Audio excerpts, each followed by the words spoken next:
because like I said, it's really important to realize, so the first episode, we talked about the struggle is real, and kind of understanding, that people struggle, and that's fine, right? And the second episode was you are not broken. Letting you know, like, hey, just because you're struggling or suffering with something, that doesn't make you broken compared to someone else that isn't dealing with what you're going through, right?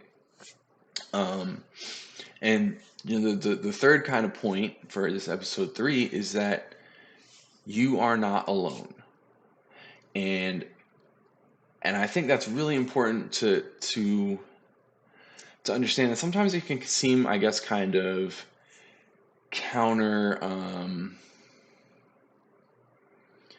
counterintuitive almost, because I spent a lot of time in the first two episodes talking about, don't compare yourself to others. Look, don't look at somebody and go, oh, they're way more broken than I am and they seem fine, or they've been through more, and or they've been through less and they're having the same, like, don't, you don't want to compare yourselves to others. um we talked a lot about that. But that doesn't mean that you're alone because you're going through stuff. And I think a lot of times people look at whatever the incident or trauma, whatever it was that started, the mental health issues, or your depression or your anxiety or whatever it is you're suffering with, right? I think a lot of times people look at the initial incident and they go, okay, I was I was in combat. For me, okay, I was in combat, right? I saw a friend die, I saw soldiers die, I saw this, I saw that, and now that I'm out, I've been out for almost a decade, and I look around and my wife isn't a veteran. The people in my family, they're not veterans. I look around and I think, like, okay, who can, like, they don't understand. Nobody understands, right? I'm all alone in this. Or, like, a sexual assault survivor, they might look around and go, oh, no, nobody else has, been through what I've been through. I'm all alone. And I think what people kind of fail to realize is that it's not it's not the incident that you're struggling with, right? Um, it's it's kind of the after effects. Okay, so like I said, it was really hard for me at first going to groups. I talked about how I got kicked out of the first kind of group that I went to because I lost my mind. Because there was an older gentleman that was getting bullied at work, and that's why he was in counseling. And I'm looking at him like you're nuts. Like, this is what I'm going through. What the heck are you going through? Get out of here. But when we talk about that container, going back to episode one, and when it overflows, right? It doesn't matter what it was that went into your container. When your container overflows, it overflows. The same as the guy that gets bullied, the same as the trauma survivor, the same as the combat vet. Those are all the same. Sure, the initial, like I said, incident or trauma or whatever it is, yeah, that's different for everybody. But you can't look at that and say, well, I'm all alone because nobody around me has been through what I've been through. Like, it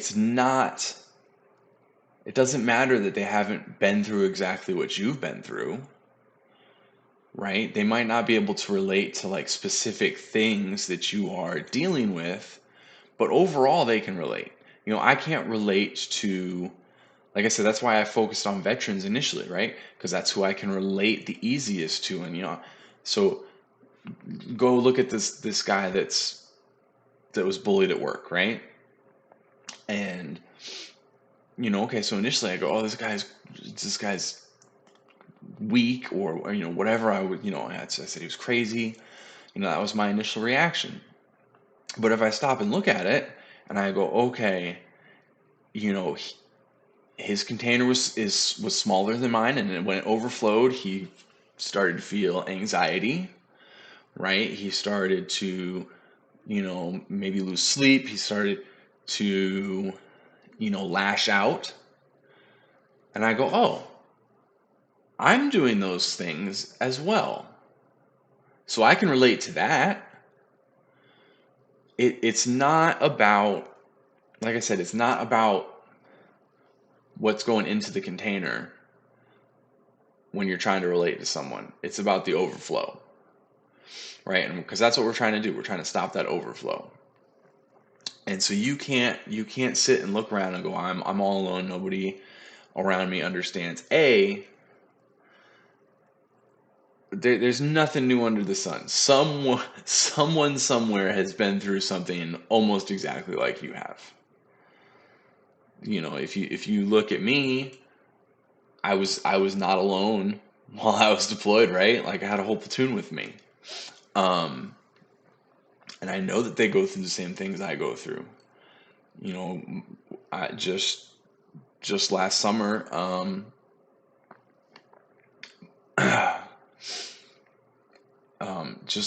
my battle buddy, he took his own life. I had I had gone to basic with him. We were in the same bay in basic training. We went to Fort Lewis together. We were in the same platoon together. We were on the same truck together. We lived in the same barracks room, me, him, and Zach together. Like he went through the exact same things I did. Like yeah, he might have had stuff from before or after that also added to what he was going through. But I can't sit and say I'm alone because there's people here, right? There's people that went through the things that I did. And you have to understand that you're not alone. Because again, it goes back to that whole it's just one more thing that is going to make you say, okay, I got to give up. I can't deal with this. Right? I'm broken. I can't deal with this. I'm alone. I can't deal with this. I might as well just give up and end it. Like you can't look at it like that. You can't. That's why I'm doing what I'm doing. So that people realize that you're not alone. Right? That's why initially this was going to be for veterans, and I was like, no, this can't be just for veterans. That's it's hypocritical. I want this. I need this for everybody.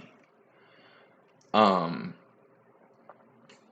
because you are not alone, and I know I'm not alone. Sometimes when I'm streaming, it seems like I'm alone. Because I'll have 0 viewers, or I'll have a couple viewers, but they don't interact, they don't like anything like that.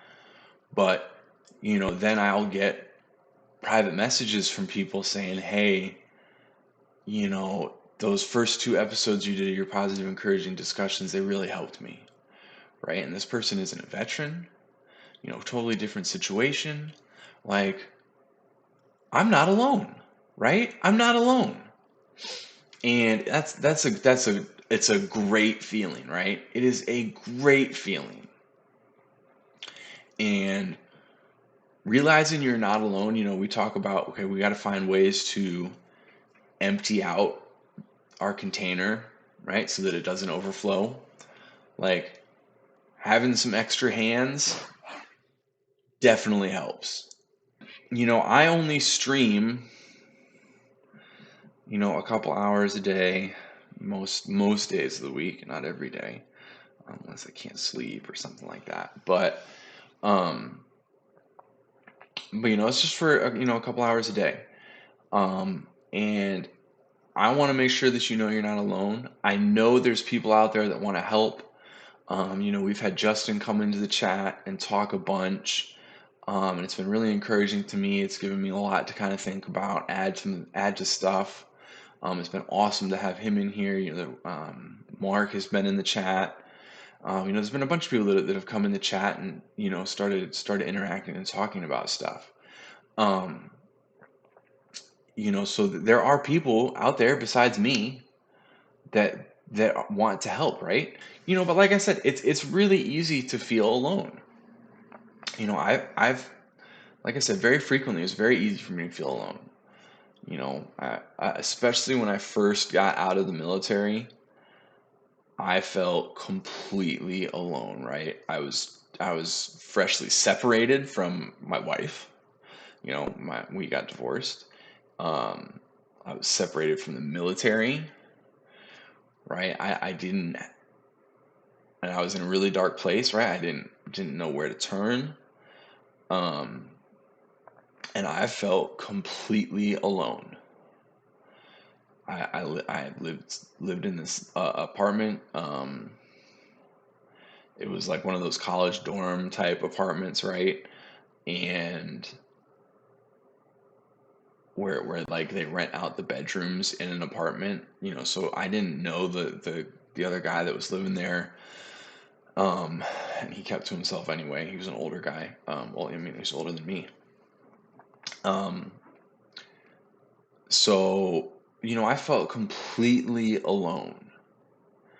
And I was, working with my puppy at the time, training him to be my service dog, and we would walk from my apartment to the nearest gas station, um, once or twice a day. I mean, it was like not even a quarter, maybe a quarter mile walk, um, every day. And that's the only place I went, y'all. I mean, I had a car, but unless I was going to see my son, which was not as much as it should have been, or he was, I didn't. That's why I went to the gas station to get the food I was going to eat, to get the cigarettes I was going to drink, to get the cigarettes I was going to drink. Come on now. Um, to get my cigarettes for the day, to get my alcohol for the day, um, you can get my food for the day, get my little scratcher tickets for the day, um, and that's what I did, right, for months, completely alone, right, completely alone. And then one day I was walking to the gas station, and I'm just headed down, and a guy across the street, um, he starts hollering at me. He's like, "Hi, hi!" And I look over, and it's a guy sitting in front of a dog training facility that was across the road. And he's like, "Hey, come here!" And so I walk over there, and he introduces himself. He's like, he owns the dog training facility, and he's like, "Who trained your dog?" I was like, "I did." And he's like, I see you walking with your head down to the gas station every single day when I'm out here smoking a cigarette. Like, what's going on, man? What's your story? And so we started talking a little bit, and I ended up working for him for a little while. And I tell everybody, my service dog saved my life, hands down. But Mac, that's the guy's name across the street. He gave my life purpose, because he was the one that showed me that I was not alone. Now I went through a mess of stuff afterwards.